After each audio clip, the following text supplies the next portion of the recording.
ਸਤਿ ਸ਼੍ਰੀ ਅਕਾਲ ਜੀ। ਐਨਬੀ ਨਿਊਜ਼ ਦੇਖ ਰਹੇ ਸਾਰੇ ਦਰਸ਼ਕਾਂ ਦਾ ਗੁਰਪ੍ਰੀਤ ਸਿੰਘ ਵੱਲੋਂ ਸਵਾਗਤ ਹੈ। ਬੁਲਟਨ ਦੀ ਸ਼ੁਰੂਆਤ ਕਰਾਂਗੇ ਇੱਕ ਵੱਡੀ ਖਬਰ ਦੇ ਨਾਲ। ਚੰਡੀਗੜ੍ਹ 'ਚ ਕਰੋਨਾ ਦੇ ਮਾਮਲੇ ਹੁਣ ਵੱਧ ਗਏ ਨੇ। ਤੁਹਾਨੂੰ ਦੱਸ ਦਈਏ ਕਿ 4 ਹੋਰ ਕੇਸ ਬਾਪੂ ਧਾਮ ਕਲੋਨੀ ਤੋਂ ਸਾਹਮਣੇ ਆਏ ਨੇ। ਸੋ ਪੋਜ਼ਿਟਿਵ ਮਰੀਜ਼ ਨਾਲ ਜੁੜੇ ਹੋਏ ਨੇ 4 ਕੇਸ। ਮਰੀਜ਼ ਦੀ ਮਾਂ, 2 ਭੈਣਾਂ ਤੇ ਇੱਕ ਬੱਚੇ 'ਚ ਕਰੋਨਾ ਦੀ ਪੁਸ਼ਟੀ ਹੋਈ ਹੈ। ਤੁਹਾਨੂੰ ਦੱਸ ਦਈਏ ਕਿ ਪੀਜੀਆਈ ਦੀ ਸਟਾਫ ਨਰਸ 'ਚ ਵੀ ਕਰੋਨਾ ਦੀ ਪੁਸ਼ਟੀ ਹੋਈ ਹੈ। ਸੋ 32 ਹਸਪਤਾਲ ਦੇ ਡਾਕਟਰ ਕਰੋਨਾ ਪੋਜ਼ਿਟਿਵ ਪਾਏ ਗਏ ਨੇ। ਇੱਕ ਹਰਿਆਣਾ ਸਰਕਾਰੀ ਦਾ ਕਰਮਚਾਰੀ ਕਰੋਨਾ ਪੋਜ਼ਿਟਿਵ ਪਾਇਆ ਗਿਆ। ਚੰਡੀਗੜ੍ਹ 'ਚ ਮਰੀਜ਼ਾਂ ਦਾ ਆંકੜਾ 40 ਦੇ ਕੋਲ ਪਹੁੰਚ ਚੁੱਕਿਆ। ਸੋ ਇਸ ਵੇਲੇ ਦੀ ਵੱਡੀ ਖਬਰ ਤੁਸੀਂ ਟੀਵੀ ਸਕਰੀਨ ਦੇ ਉੱਪਰ ਦੇਖ ਰਹੇ ਹੋ ਕਿ ਚੰਡੀਗੜ੍ਹ ਦੇ ਵਿੱਚ ਮਰੀਜ਼ਾਂ ਦਾ ਆંકੜਾ ਉਹ 40 ਤੱਕ ਪਹੁੰਚ ਚੁੱਕਿਆ ਹੈ। ਲਗਾਤਾਰ ਕੇਸਾਂ ਦੇ ਵਿੱਚ ਇਜ਼ਾਫਾ ਹੁੰਦਾ ਨਜ਼ਰ ਆ ਰਿਹਾ ਹੈ ਤੇ ਹੁਣ ਜੋ ਤਾਜ਼ਾ ਕੇਸ ਨੇ ਉਹ 4 ਹੋਰ ਆਏ ਨੇ ਬਾਪੂ ਧਾਮ ਕਲੋਨੀ ਤੋਂ ਸਾਹਮਣੇ ਚੰਡੀਗੜ੍ਹ ਵਿਖੇ। ਸੋ ਵੱਡੀ ਚਿੰਤਾ ਦਾ ਵਿਸ਼ਾ ਕਿਉਂਕਿ ਲਗਾਤਾਰ ਆંકੜੇ ਦੇ ਵਿੱਚ ਇਜ਼ਾਫਾ ਹੁੰਦਾ ਨਜ਼ਰ ਆ ਰਿਹਾ ਹੈ। ਭਾਵੇਂ ਸੂਬਾ ਸਰਕਾਰ, ਪ੍ਰਸ਼ਾਸਨ, ਸਿਹਤ ਵਿਭਾਗ ਇਸ ਨਾਲ ਨਜਿੱਠਣ ਲਈ ਵੱਖ-ਵੱਖ ਉਪਰਾਲੇ ਕਰ ਰਿਹਾ, ਘਰਾਂ ਵਿੱਚ ਰਹਿਣ ਦੀ ਸਲਾਹ ਦਿੱਤੀ ਜਾ ਰਹੀ ਹੈ, ਪਰ ਲਗਾਤਾਰ ਕੇਸ ਸਾਹਮਣੇ ਆ ਰਹੇ ਨੇ। ਸੋ ਵੱਡੀ ਚਿੰਤਾ ਹੈ ਕਿਉਂਕਿ 3 ਮਈ ਤੱਕ ਲੋਕਡਾਊਨ ਹੈ ਉਹ ਲੱਗਿਆ ਹੋਇਆ ਚੱਲ ਰਿਹਾ। ਪੰਜਾਬ ਦੇ ਵਿੱਚ ਕਰਫਿਊ ਜਾਰੀ ਹੈ। ਫਿਰ ਵੀ ਪੰਜਾਬ ਦੀ ਗੱਲ ਕੀਤੀ ਜਾਵੇ, ਪੰਜਾਬ ਦੇ ਵਿੱਚ ਵੀ ਕੇਸਾਂ 'ਚ ਇਜ਼ਾਫਾ ਹੁੰਦਾ ਨਜ਼ਰ ਆ ਰਿਹਾ ਤੇ ਹੁਣ ਜੋ ਤਾਜ਼ਾ ਜਾਣਕਾਰੀ ਮਿਲ ਰਹੀ ਹੈ ਉਹ ਚੰਡੀਗੜ੍ਹ ਤੋਂ ਹੈ। ਸੋ ਚੰਡੀਗੜ੍ਹ 'ਚ ਕਰੋਨਾ ਮਾਮਲੇ ਹੁਣ ਵਧੇ ਨੇ। 4 ਹੋਰ ਕੇਸ ਬਾਪੂ ਧਾਮ ਕਲੋਨੀ ਤੋਂ ਸਾਹਮਣੇ ਆਏ ਨੇ। ਪੋਜ਼ਿਟਿਵ ਮਰੀਜ਼ਾਂ ਨਾਲ ਜੁੜੇ ਨੇ 4 ਕੇਸ। ਮਰੀਜ਼ ਦੀ ਮਾਂ, 2 ਭੈਣਾਂ ਤੇ ਇੱਕ ਬੱਚੇ 'ਚ ਕਰੋਨਾ ਦੀ ਪੁਸ਼ਟੀ ਹੋਈ ਹੈ। ਸੋ ਤੁਹਾਨੂੰ ਦੱਸ ਦਈਏ ਕਿ ਪੀਜੀਆਈ ਦੀ ਸਟਾਫ ਨਰਸ 'ਚ ਵੀ ਕਰੋਨਾ ਦੀ ਪੁਸ਼ਟੀ ਹੋਈ ਹੈ। 32 ਹਸਪਤਾਲ ਦੇ ਡਾਕਟਰ ਕਰੋਨਾ ਪੋਜ਼ਿਟਿਵ ਪਾਏ ਗਏ ਨੇ। ਇੱਕ ਹਰਿਆਣਾ ਸਰਕਾਰ ਦਾ ਕਰਮਚਾਰੀ ਕਰੋਨਾ ਪੋਜ਼ਿਟਿਵ ਪਾਇਆ ਗਿਆ। ਸੋ ਚੰਡੀਗੜ੍ਹ 'ਚ ਕੁੱਲ ਕਰੋਨਾ ਪੀੜਤ ਦਾ ਆંકੜਾ 40 ਤੱਕ ਪਹੁੰਚ ਚੁੱਕਿਆ। ਸੋ ਲਗਾਤਾਰ ਕੇਸਾਂ ਦੇ ਵਿੱਚ ਇਜ਼ਾਫਾ ਹੁੰਦਾ ਨਜ਼ਰ ਆ ਰਿਹਾ। ਪੁਲਿਸ ਪ੍ਰਸ਼ਾਸਨ ਸਤਰਕ ਹੈ, ਲੋਕਾਂ ਨੂੰ ਘਰਾਂ ਵਿੱਚ ਰਹਿਣ ਦੀ ਅਪੀਲ ਕਰ ਰਿਹਾ। ਤੁਸੀਂ ਟੀਵੀ ਸਕਰੀਨ ਦੇ ਉੱਪਰ ਦੇਖ ਰਹੇ ਹੋ, ਤਸਵੀਰਾਂ ਬਿਆਨ ਕਰ ਰਹੀਆਂ ਨੇ ਕਿ ਪੁਲਿਸ ਕਿੱਦਾਂ ਲੋਕਾਂ ਨੂੰ ਸਮਝਾ ਰਹੀ ਹੈ। ਲਗਾਤਾਰ ਆਪਣੇ ਘਰਾਂ ਦੇ ਵਿੱਚ ਹੀ ਰਹਿਣ ਦੀ ਅਪੀਲ ਕੀਤੀ ਜਾ ਰਹੀ ਹੈ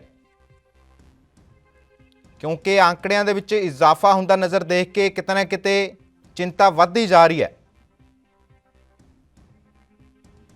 ਕਿਉਂਕਿ ਲੋਕਡਾਊਨ ਤੋਂ ਬਾਅਦ ਕਰਫਿਊ ਦੇ ਚੱਲਦੇ ਜੇਕਰ ਫਿਰ ਵੀ ਕੇਸਾਂ ਦੇ ਵਿੱਚ ਇਜ਼ਾਫਾ ਹੁੰਦਾ ਨਜ਼ਰ ਆ ਰਿਹਾ ਤਾਂ ਵੱਡੀ ਚਿੰਤਾ ਹੈ। ਸੋ ਤੁਹਾਨੂੰ ਦੱਸ ਦਈਏ ਕਿ ਇਸ ਵੇਲੇ ਦੀ ਵੱਡੀ ਖਬਰ ਚੰਡੀਗੜ੍ਹ ਤੋਂ ਸਾਹਮਣੇ ਆ ਰਹੀ ਹੈ।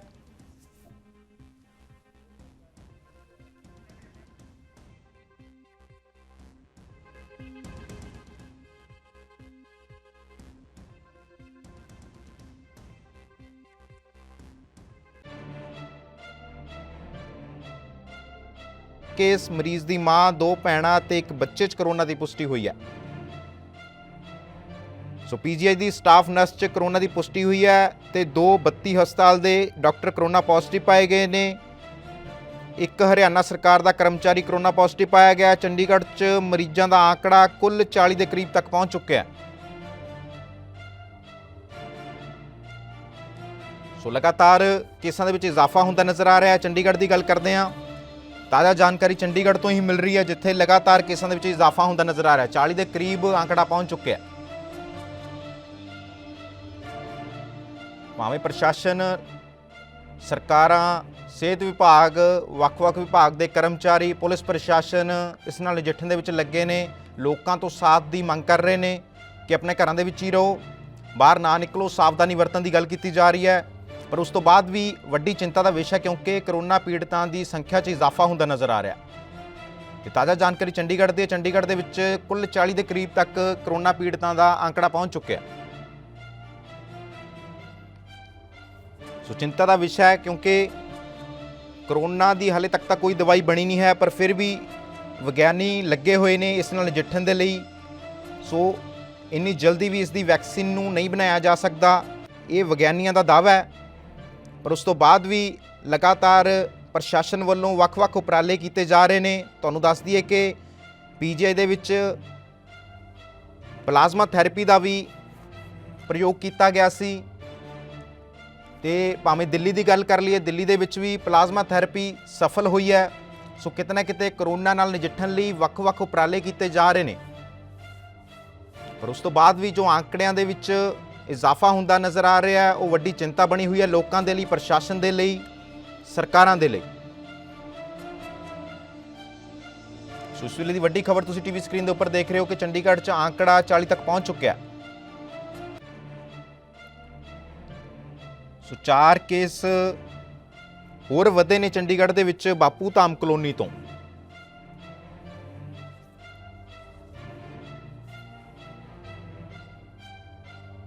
ਸੋ ਤੁਹਾਨੂੰ ਦੱਸ ਦਈਏ ਕਿ ਲਗਾਤਾਰ ਕੇਸਾਂ ਦੇ ਵਿੱਚ ਇਜ਼ਾਫਾ ਹੁੰਦਾ ਨਜ਼ਰ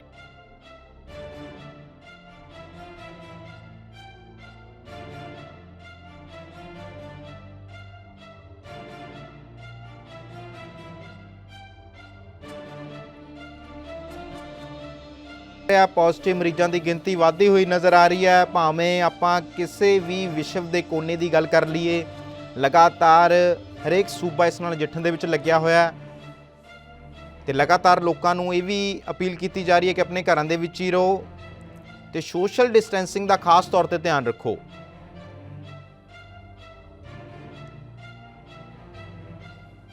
ਕਿਉਂਕਿ ਪੀੜਤਾਂ ਦੀ ਗਿਣਤੀ 'ਚ ਜੋ ਲਗਾਤਾਰ ਇਜ਼ਾਫਾ ਹੋਇਆ ਹੈ, ਉਸ ਦੀ ਕਿਤੇ ਨਾ ਕਿਤੇ ਜਦੋਂ ਸ਼ੁਰੂਆਤ ਦੇ ਵਿੱਚ ਕਰੋਨਾ ਵਾਇਰਸ ਫੈਲਣ ਲੱਗਿਆ ਸੀ ਤਾਂ ਟਰੈਵਲ ਹਿਸਟਰੀ ਦਰਜ ਕੀਤੀ ਗਈ ਸੀ। ਜ਼ਿਆਦਾਤਰ ਲੋਕਾਂ ਦੀ ਟਰੈਵਲ ਹਿਸਟਰੀ ਦਰਜ ਕੀਤੀ ਗਈ ਸੀ, ਪਰ ਹੁਣ ਜੋ ਕੇਸ ਸਾਹਮਣੇ ਆ ਰਹੇ ਨੇ ਉਹਨਾਂ ਦੀ ਟਰੈਵਲ ਹਿਸਟਰੀ ਬਹੁਤ ਘੱਟ ਹੈ, ਪਰ ਉਸ ਤੋਂ ਬਾਅਦ ਵੀ ਕਰੋਨਾ ਪੋਜ਼ਿਟਿਵ ਦੀ ਗਿਣਤੀ ਵੱਧਦੀ ਜਾ ਰਹੀ ਹੈ।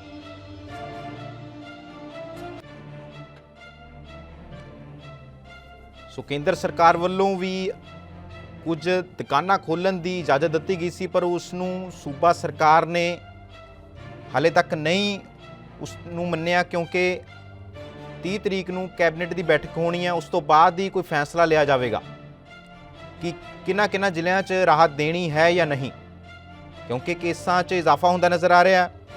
ਤੇ ਚੰਡੀਗੜ੍ਹ ਦੀ ਜੇਕਰ ਆਪਾਂ ਗੱਲ ਕਰਦੇ ਹਾਂ ਤਾਂ ਚੰਡੀਗੜ੍ਹ 'ਚੋਂ ਤਾਜ਼ਾ ਜਾਣਕਾਰੀ ਇਹ ਆ ਰਹੀ ਹੈ ਕਿ ਕਰੋਨਾ ਪੀੜਤਾਂ ਦੀ ਗਿਣਤੀ 40 ਤੱਕ ਪਹੁੰਚ ਚੁੱਕੀ ਹੈ।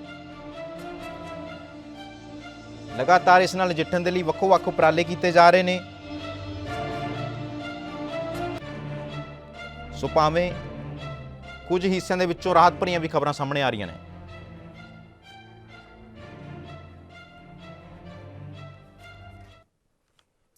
ਸੋ ਪੀੜਤਾਂ ਦੀ ਗਿਣਤੀ ਦੇ ਵਿੱਚ ਲਗਾਤਾਰ ਇਜ਼ਾਫਾ ਹੁੰਦਾ ਨਜ਼ਰ ਆ ਰਿਹਾ। ਹੋਰ ਵਧੇਰੇ ਜਾਣਕਾਰੀ ਲਵਾਂਗੇ। ਸਾਡੇ ਨਾਲ ਚੰਡੀਗੜ੍ਹ ਤੋਂ ਸੀਨੀਅਰ ਪੱਤਰਕਾਰ ਵਨੀਤ ਕਪੂਰ ਲਾਈਵ ਜੁੜੇ ਨੇ। ਵਨੀਤ, ਲਗਾਤਾਰ ਕੇਸਾਂ ਦੇ ਵਿੱਚ ਇਜ਼ਾਫਾ ਹੁੰਦਾ ਨਜ਼ਰ ਆ ਰਿਹਾ ਹੈ। ਚੰਡੀਗੜ੍ਹ ਦੀ ਜੋ ਤਾਜ਼ਾ ਰਿਪੋਰਟ ਸਾਹਮਣੇ ਆ ਰਹੀ ਹੈ, 40 ਦੇ ਕਰੀਬ ਆંકੜਾ ਪਹੁੰਚ ਚੁੱਕਿਆ।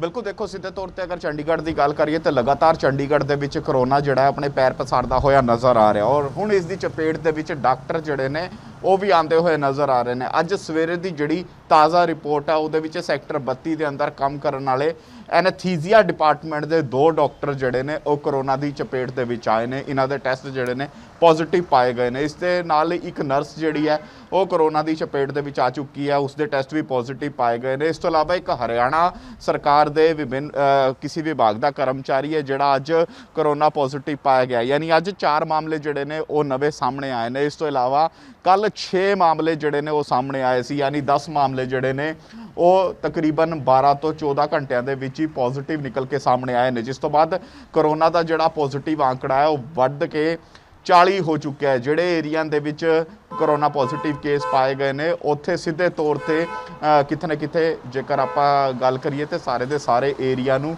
ਸੀਲ ਕਰ ਦਿੱਤਾ ਗਿਆ ਹੈ। ਉੱਥੇ ਨਜ਼ਰ ਬਣਾਏ ਹੋਏ ਹਨ ਤਾਂ ਕਿ ਸੰਕਰਮਣ ਜਿਹੜਾ ਅੱਗੇ ਫੈਲਦਾ ਹੋਇਆ ਨਜ਼ਰ ਨਾ ਆਏ। ਲੇਕਿਨ ਪੈਨਿਕ ਵਾਲੀ ਸਿਚੁਏਸ਼ਨ ਹੈ, ਕਿਉਂਕਿ ਲਗਾਤਾਰ ਚੰਡੀਗੜ੍ਹ ਦੇ ਵਿੱਚ ਜਿਸ ਤਰ੍ਹਾਂ ਨਾਲ ਕਰੋਨਾ ਪੋਜ਼ਿਟਿਵ ਕੇਸਾਂ ਦੇ ਵਿੱਚ ਇਜ਼ਾਫਾ ਹੁੰਦਾ ਹੋਇਆ ਨਜ਼ਰ ਆ ਰਿਹਾ ਹੈ। ਜੀ ਵਨੀਤ, ਇਸ ਦੇ ਨਾਲ ਹੀ ਜੇਕਰ ਆਪਾਂ ਗੱਲ ਕਰੀਏ ਤਾਂ 3 ਮਈ ਤੱਕ ਜੋ ਲਾਕਡਾਊਨ ਦੀ ਸਥਿਤੀ ਤੈਅ ਕੀਤੀ ਗਈ ਸੀ, ਉਸ ਦੀ ਤਰੀਕ ਤੈਅ ਕੀਤੀ ਗਈ ਸੀ, ਉਸ ਤੋਂ ਬਾਅਦ ਕਿਤੇ ਨਾ ਕਿਤੇ ਰਾਹਤ ਮਿਲਣ ਦੀ ਸੰਭਾਵਨਾ ਤੁਹਾਨੂੰ ਲੱਗਦੀ ਹੈ? ਕਿਉਂਕਿ ਲਗਾਤਾਰ ਕੇਸਾਂ ਦੇ ਵਿੱਚ ਇਜ਼ਾਫਾ ਹੁੰਦਾ ਨਜ਼ਰ ਆ ਰਿਹਾ। 27,000 ਦੇ ਪਾਰ ਪਹੁੰਚ ਚੁੱਕਿਆ ਪੂਰੇ ਭਾਰਤ ਦੇ ਵਿੱਚ ਕਰੋਨਾ ਪੀੜਤਾਂ ਦਾ ਆંકੜਾ। ਜੇਕਰ ਆਪਾਂ ਸੂਬੇ ਦੀ ਗੱਲ ਕਰੀਏ ਜਾਂ ਚੰਡੀਗੜ੍ਹ ਦੀ ਗੱਲ ਕਰੀਏ, ਇੱਥੇ ਵੀ ਲਗਾਤਾਰ ਇਜ਼ਾਫਾ ਹੁੰਦਾ ਨਜ਼ਰ ਆ ਰਿਹਾ। ਤੇ ਪੰਜਾਬ ਸਰਕਾਰ ਦੀ ਗੱਲ ਕਰ ਲਈਏ ਤਾਂ ਪੰਜਾਬ ਸਰਕਾਰ ਦੀ ਜੋ ਰਿਪੋਰਟ ਸੀ ਉਹ ਸੌਂਪ ਦਿੱਤੀ ਗਈ ਹੈ ਮਨਪ੍ਰੀਤ ਬਾਦਲ ਨੂੰ ਕਿ ਕਿਹੜੇ ਜ਼ਿਲ੍ਹਿਆਂ 'ਚ ਰਾਹਤ ਦੇਣੀ ਹੈ, ਪਰ ਉਸ ਤੋਂ ਬਾਅਦ ਤੁਹਾਨੂੰ ਲੱਗਦਾ ਕਿ 3 ਮਈ ਤੋਂ ਬਾਅਦ ਇਹ ਖੁੱਲ੍ਹੇਗਾ ਲਾਕਡਾਊਨ ਜਾਂ ਕਰਫਿਊ?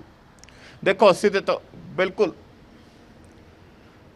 ਸਿੱਧੇ ਤੌਰ ਤੇ ਜੇਕਰ ਕਰਫਿਊ ਖੁੱਲ੍ਹਣ ਦੀ ਗੱਲ ਕਰੀਏ, ਲੋਕਡਾਊਨ ਖੁੱਲ੍ਹਣ ਦੀ ਗੱਲ ਕਰੀਏ ਤੇ ਜਿਹੜੇ ਏਰੀਆ ਦੇ ਵਿੱਚ ਲਗਾਤਾਰ ਕਰੋਨਾ ਪੋਜ਼ਿਟਿਵ ਕੇਸਾਂ ਦਾ ਇਜ਼ਾਫਾ ਹੋ ਰਿਹਾ ਉੱਥੇ ਉਮੀਦ ਲਾਈ ਜਾ ਸਕਦੀ ਹੈ ਕਿ ਅਗਲੇ 2 ਹਫ਼ਤਿਆਂ ਤੱਕ 3 ਮਈ ਤੋਂ ਬਾਅਦ ਵੀ ਜਿਹੜਾ ਲੋਕਡਾਊਨ ਜਾਂ ਕਰਫਿਊ ਹੈ ਉਸ ਨੂੰ ਜਾਰੀ ਰੱਖਿਆ ਜਾ ਸਕਦਾ ਹੈ। ਸਿੱਧੇ ਤੌਰ ਤੇ ਜੇਕਰ ਆਪਾਂ ਚੰਡੀਗੜ੍ਹ ਦੀ ਗੱਲ ਕਰੀਏ ਤਾਂ ਇਸ ਵਕਤ ਜਿਸ ਤਰ੍ਹਾਂ ਦੀ ਸਿਚੁਏਸ਼ਨ ਹੈ ਤੇ ਇੱਥੇ ਵੀ ਅੰਦਾਜ਼ਾ ਲਾਇਆ ਜਾ ਸਕਦਾ ਹੈ ਕਿ ਇੱਥੇ ਵੀ ਲੋਕਡਾਊਨ ਨੂੰ ਵਧਾਇਆ ਜਾ ਸਕਦਾ ਹੈ। ਹਾਲਾਂਕਿ ਇਸ ਨੂੰ ਲੈ ਕੇ ਹਜੇ ਵਿਚਾਰ ਵਟਾਂਦਰਾ ਹੋਣਾ ਬਾਕੀ ਹੈ, ਲੇਕਿਨ ਪੰਜਾਬ ਦੀ ਜੇਕਰ ਆਪਾਂ ਗੱਲ ਕਰੀਏ ਤਾਂ ਪੰਜਾਬ ਦੇ ਪਟਿਆਲਾ ਦੇ ਵਿੱਚ, ਪੰਜਾਬ ਦੇ ਜਲੰਧਰ ਦੇ ਵਿੱਚ, ਪੰਜਾਬ ਦੇ ਅੰਮ੍ਰਿਤਸਰ ਦੇ ਵਿੱਚ, ਪੰਜਾਬ ਦੇ ਪਠਾਨਕੋਟ ਦੇ ਵਿੱਚ ਜਾਂ ਫਿਰ ਪੰਜਾਬ ਦੇ ਮੋਹਾਲੀ ਦੇ ਵਿੱਚ ਇੱਥੇ ਰਾਹਤ ਮਿਲਣ ਦੀ ਸੰਭਾਵਨਾ ਜਿਹੜੀ ਹੈ ਘੱਟ ਨਜ਼ਰ ਆ ਰਹੀ ਹੈ। ਸਿੱਧੇ ਤੌਰ ਤੇ ਇੱਥੇ ਲੋਕਡਾਊਨ ਦੇ ਵਿੱਚ ਇਜ਼ਾਫਾ ਹੋ ਸਕਦਾ ਹੈ ਕਿਉਂਕਿ ਲਗਾਤਾਰ ਇੱਥੇ ਪੋਜ਼ਿਟਿਵ ਕੇਸਾਂ ਦੀ ਸੰਖਿਆ ਦੇ ਵਿੱਚ ਇਜ਼ਾਫਾ ਹੁੰਦਾ ਹੋਇਆ ਨਜ਼ਰ ਆ ਰਿਹਾ ਹੈ ਜੀ। ਸੁਵਨੀਤ, ਲਗਾਤਾਰ ਇਜ਼ਾਫਾ ਹੁੰਦਾ ਨਜ਼ਰ ਆ ਰਿਹਾ, ਵੱਡੀ ਚਿੰਤਾ ਦਾ ਵਿਸ਼ਾ ਬਣਿਆ ਹੋਏ ਨੇ ਲੋਕ। ਕਿਤੇ ਨਾ ਕਿਤੇ ਆਪਣੇ ਕੰਮਕਾਰ ਤੋਂ ਵਿਹਲੇ ਹੋ ਕੇ ਘਰੇ ਬੈਠੇ ਨੇ ਕਿਉਂਕਿ ਸਰਕਾਰ ਦੀਆਂ ਸਖਤ ਹਦਾਇਤਾਂ ਨੇ ਕਿ ਆਪਣੇ ਘਰਾਂ ਦੇ ਵਿੱਚ ਹੀ ਰਹੋ, ਸਾਵਧਾਨੀ ਵਰਤੋ। ਤੇ ਲੋਕਾਂ ਵੱਲੋਂ ਸਹਿਯੋਗ ਵੀ ਕੁਝ ਹਿੱਸਿਆਂ ਦੇ ਵਿੱਚ ਮਿਲ ਰਿਹਾ ਹੈ, ਕੁਝ ਹਿੱਸਿਆਂ ਦੇ ਵਿੱਚੋਂ ਸਹਿਯੋਗ ਨਹੀਂ ਮਿਲ ਰਿਹਾ, ਉੱਥੇ ਵੀ ਸਖਤੀ ਨਾਲ ਪੁਲਿਸ ਦੁਆਰਾ ਸਮਝਾਇਆ ਜਾ ਰਿਹਾ। ਸੋ ਇੱਕ ਹੋਰ ਜਾਣਕਾਰੀ ਤੁਹਾਡੇ ਕੋਲੋਂ ਲੈਣਾ ਚਾਹਾਂਗੇ ਕਿ ਬੀਤੇ ਦਿਨੀ ਜੋ ASI ਹਰਜੀਤ ਉੱਪਰ ਜੋ ਹਮਲਾ ਹੋਇਆ ਸੀ ਉਸ ਦੀ ਜਾਣਕਾਰੀ ਹੈ ਤੁਹਾਡੇ ਕੋਲ ਕੋਈ, ਕੀ ਉਸ ਦੀ ਹਾਲਾਤ ਹੁਣ ਕੀ ਹੈ? ਦੇਖੋ, ਅਗਰ ASI ਹਰਜੀਤ ਸਿੰਘ ਦੀ ਗੱਲ ਕਰੀਏ ਤੇ ਹਾਲਾਤ ਉਸ ਦੇ ਜਿਹੜੇ ਨੇ ਸਿੱਧੇ ਤੌਰ ਤੇ ਜਿਸ ਤਰ੍ਹਾਂ ਨਾਲ ਉਸ ਦੇ ਉੱਪਰ ਹਮਲਾ ਹੋਇਆ ਸੀ ਤੇ ਹੁਣ ਜਿਹੜੀ ਉਹਦੀ ਸਥਿਤੀ ਹੈ ਉਹ ਬਿਲਕੁਲ ਸਹੀ ਦੱਸੀ ਜਾ ਰਹੀ ਹੈ ਕਿ ਸਥਿਤੀ ਸਹੀ ਹੈ। ਔਰ ਜਿਸ ਤਰ੍ਹਾਂ ਨਾਲ ਹਰਜੀਤ ਸਿੰਘ ਦੀ ਗੱਲ ਕਰੀਏ, ਜਿਸ ਤਰ੍ਹਾਂ ਨਾਲ ਬਰੂਟਲ ਅਟੈਕ ਉਸ ਦੇ ਉੱਪਰ ਹੋਇਆ ਸੀ, ਉਸ ਤੋਂ ਬਾਅਦ ਸਾਰਾ ਹੀ ਸਖਤੀ ਦੇ ਵਿੱਚ ਸੀ ਕਿ ਆ ਕੀ ਹੋ ਗਿਆ। ਔਰ ਉਸ ਤੋਂ ਬਾਅਦ ਸਿੱਧੇ ਤੌਰ ਤੇ ਇਸ ਘਟਨਾ ਦੀ ਨਿੰਦਿਆ ਵੀ ਹੁੰਦੀ ਨਜ਼ਰ ਆਈ, ਲੇਕਿਨ ਹੁਣ ਉਸਦੀ ਸਥਿਤੀ ਠੀਕ ਹੈ ਔਰ ਡਾਕਟਰਾਂ ਦੀ ਵੱਡੀ ਕਹਿ ਸਕਦੇ ਆ ਸਫਲਤਾ ਹੈ ਕਿ ਇੰਨੇ ਵੱਡੇ ਆਪਰੇਸ਼ਨ ਤੋਂ ਬਾਅਦ ਉਸ ਦੇ ਜਿਹੜਾ ਟ੍ਰੀਟਮੈਂਟ ਹੈ ਉਸ ਨੂੰ ਸਫਲ ਕੀਤਾ ਗਿਆ। ਜੀ ਬਿਲਕੁਲ ਔਰ ਵਨੀਤ, ਓਵਰਆਲ ਅਗਰ ਆਪਾਂ ਗੱਲ ਕਰੀਏ ਤੇ ਜਿਸ ਢੰਗ ਦੇ ਨਾਲ ਲਗਾਤਾਰ ਪੁਲਿਸ ਪ੍ਰਸ਼ਾਸਨ ਆਪਣੀ ਡਿਊਟੀ ਦੇ ਉੱਤੇ ਤੈਨਾਤ ਹੈ। ਤਾਂ ਤੁਹਾਡਾ ਵਨੀਤ ਬਹੁਤ-ਬਹੁਤ ਧੰਨਵਾਦ ਇਸ तमाम ਜਾਣਕਾਰੀ ਦੇ ਲਈ। ਤਾਂ ਤੁਹਾਨੂੰ ਦੱਸ ਦਈਏ ਕਿ ਲਗਾਤਾਰ ਕੇਸਾਂ ਦੇ ਵਿੱਚ ਇਜ਼ਾਫਾ ਹੁੰਦਾ ਨਜ਼ਰ ਆ ਰਿਹਾ, ਸੂਬਾ ਸਰਕਾਰਾਂ ਸਤਰਕ ਨੇ ਇਸ ਨੂੰ ਲੈ ਕੇ।